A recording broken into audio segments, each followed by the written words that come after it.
assunto. A nossa aula agora, né, dando continuidade, nós vamos falar sobre as termoelétricas aqui no Brasil, certo? Como estão organizadas, né? O que são essas termoelétricas, primeiramente, como nós podemos entendê-la. Seguinte, as termoelétricas, certo? Elas vão funcionar da seguinte forma: combustíveis fósseis serão queimados, tá bom? E à medida que esses combustíveis fósseis, como a gasolina, como o óleo diesel, o carvão, certo? O carvão é muito utilizado nesse processo, o carvão mineral, o gás natural também vem sendo bastante utilizado. Quando esses combustíveis fósseis são queimados, tá certo? Eles geram vapor, certo? E esse vapor, consequentemente vão girar, né, turbinas. Essas turbinas vão fazer com que os geradores possam ou consigam gerar energia elétrica, consigam gerar eletricidade, certo?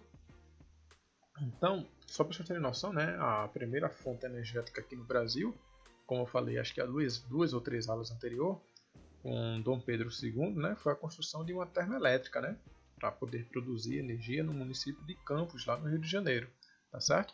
Então, as termoelétricas, elas vão conseguir termo, né, vem de temperatura, né? Nós podemos também observar outras que são as geotérmicas, né, que vão ser queimadas, né, no subsolo, no solo do nosso planeta, tá ok? Vão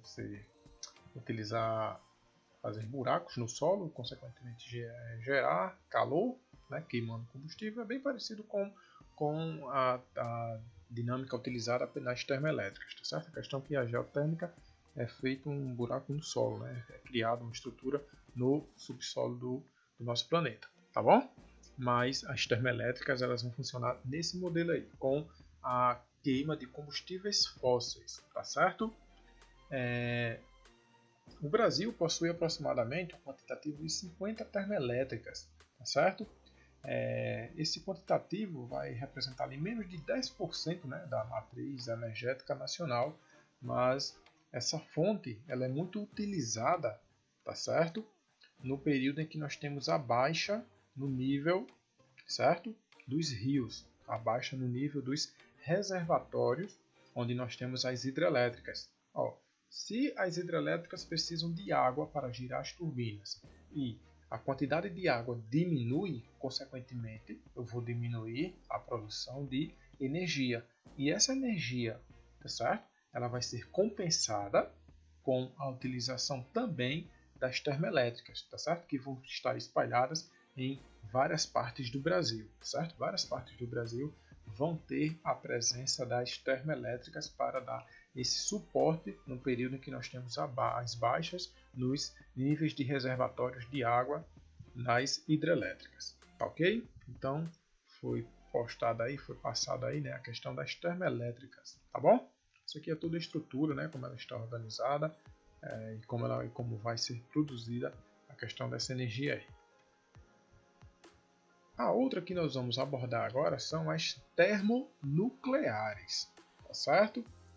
As fontes termo vêm de temperatura e nucleares. O que acontece aqui? Nós vamos utilizar aqui substâncias nucleares, certo? Mais precisamente o urânio, tá bom? Essa imagem, né, que está aqui, essa mesmo aqui, ó, vocês podem observar que a usina hidrelétrica, né, que tá é a termonuclear lá no Rio de Janeiro, tá certo? Nós vamos ter duas aqui no Brasil, já eu vou falar delas, mas de antemão, ó, termonuclear também pode ser subentendida, né, como a seguinte configuração aí, ó. A energia nuclear, certo, é produzida nas usinas termonucleares, que utilizam o urânio e outros elementos como fontes de combustíveis, tá certo? O que acontece? O que vai ocorrer nas usinas termonucleares, né? Nós vamos ter a fissão do urânio, certo? Elas vão trabalhar com temperaturas elevadíssimas, daí vem o termo termo, né, de temperatura. Essas temperaturas elevadas vão fazer com que as turbinas, certo, consigam girar cada vez mais rápido e, consequentemente, gerar uma quantidade maior de energia, certo? levando-se em consideração que uma pequena quantidade de urânio, né, vai conseguir produzir uma quantidade significativa de energia, tá bom? O programa nuclear brasileiro, né, quando assim começou esse processo, após a Segunda Guerra Mundial, o urânio não dá para se fazer esse tipo de situação, tá? O Brasil começou a criar esse programa. Aí o que acontece? Os americanos chegaram e Brasil, segura a onda aí, Brasil. Vocês estão ficando doidos. Vocês têm o que na cabeça? Hein? Fica calma aí, segura a onda, porque aqui no continente americano, quem pode ter arma nuclear sou eu. Aí o Brasil, mas espera aí, eu não estou fazendo arma nuclear, estou tentando produzir energia. Aí os americanos, sim, mas se você consegue enriquecer o urânio, tá certo? Se você começar a explorar, se você começar a estudar o urânio, daqui a pouco você vai estar enriquecendo o urânio para ser capaz de fazer o quê? Bombas, armas nucleares. E aqui no continente americano é interessante que ninguém mais tenha arma nuclear a não ser eu. Aí o Brasil foi gentilmente convidado, tá certo, a deixar de produzir ou a parar, brecar o seu programa nuclear, beleza?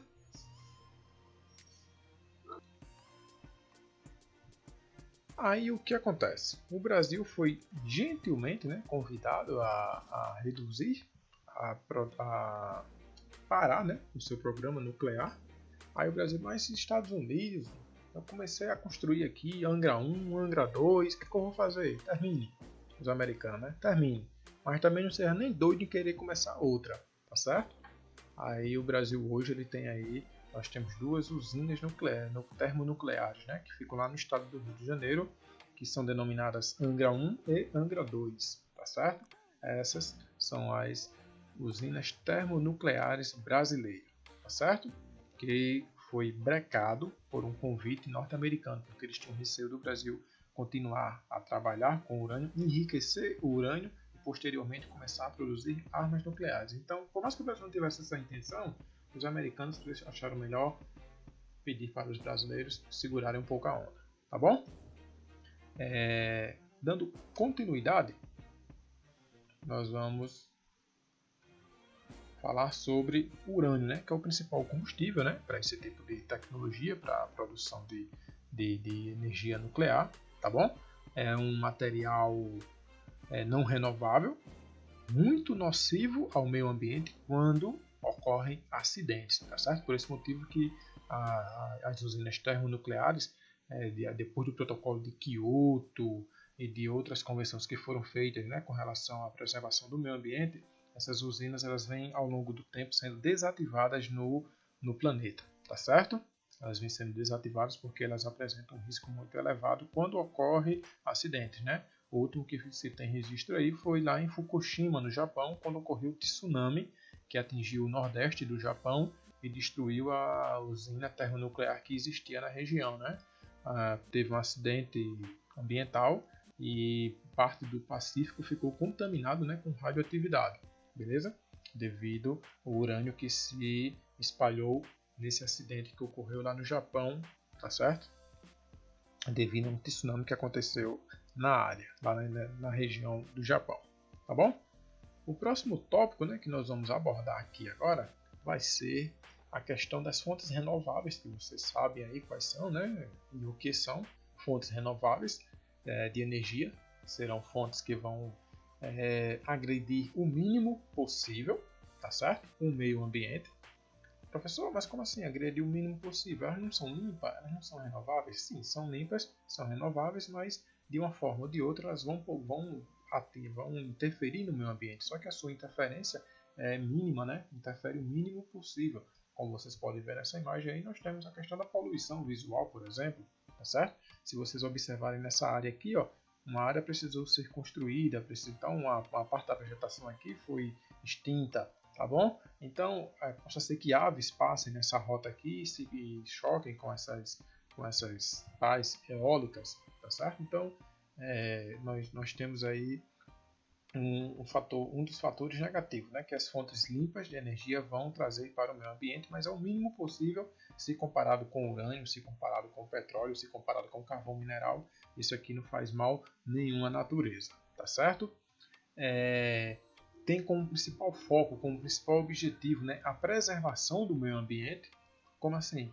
Produzir energia, tá certo? Olha só aqui, ó, aquele desafio do século XXI que eu falei. Você tem aqui a produção de energia, você está criando atrativos, né, para que indústrias venham para o seu país, venham para o seu estado, venham para a sua região, porque você está investindo em energia e, consequentemente, você está cuidando do meio ambiente, tá bom?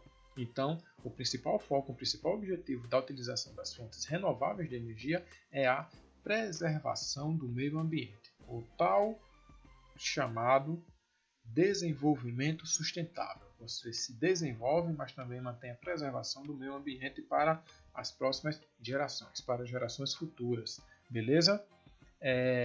Aqui está sendo mostrado, né, a fonte eólica, né?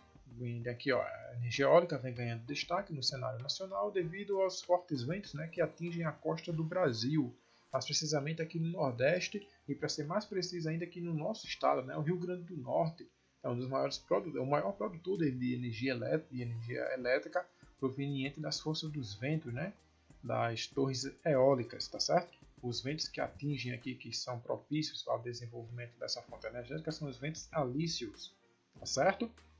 Além das energias eólicas, das fontes das torres eólicas, nós podemos citar aqui a cana-de-açúcar, né, como biocombustível. Nós podemos citar aqui as placas fotovoltaicas, onde nós vamos ter o desenvolvimento da energia solar, tá certo? Nós temos também a questão da biomassa, enfim, existem várias outras, a maremotriz, que não é muito recorrente aqui no Brasil, mas em outras partes do mundo já se utiliza a maremotriz, tá certo? Então nós temos várias formas, várias fontes renováveis de energia, tá certo? Que vão contribuir, espero eu, para o desenvolvimento sustentável do nosso mundo, do nosso Brasil e do nosso estado, né, aqui Rio Grande do Norte. Beleza? Então, galera, finalizamos aqui esse assunto. Na próxima aula é que eu vou abordar a questão do petróleo, pré-sal, e aí nós finalizamos toda essa unidade. Tá bom? No mais, forte abraço, fica com Deus aí e até a próxima aula. Tchau, tchau.